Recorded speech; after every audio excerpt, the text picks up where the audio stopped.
আয়নের বাবা কিছুটা বাজার নিয়ে আসলো, তো এখন বাজারগুলো একটু গুছিয়ে নিব।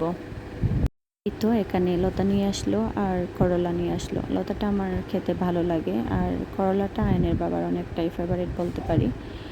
তো এখানে কিছুটা ধনেপাতাও নিয়ে আসলো। এখন সবগুলা জিনিস একটু গুছিয়ে রেখে দিব। আজকে রান্না করব না, রান্না করা হয়ে গেছে। এখানে কিছুটা আলুও নিয়ে আসলো, কেননা করলার সাথে আমি আলুটাও দেই। শুধু করলা খেতে পারি না, তিতা লাগে তাই। আর এখানে কিছুটা তেঁতুলও আনা হয়েছে। এখন তো ছোটো মাছ বেশি পাওয়া যায়, তো ছোটো মাছ দিয়ে এই গরমের মধ্যে তেঁতুলের টক রান্না করতে ভালোই লাগে। আমি নিজেও খাই, খুব পছন্দ করি। এখন আমি এই সবজিগুলোকে একটু জায়গা মতো রেখে দেব আর করলাটা একটু ফ্রিজে রেখে দিব। লতাটা বাইরেই রাখবো, কেননা বিকালের দিকে বানানোর চেষ্টা করব। যদি না পারি কালকে সকালে বানাবো, তো লতাটা বাইরেই রাখবো। আর এখানে করলাটা একটু ফ্রিজে রেখে দিচ্ছি টাটকা থাকার জন্য।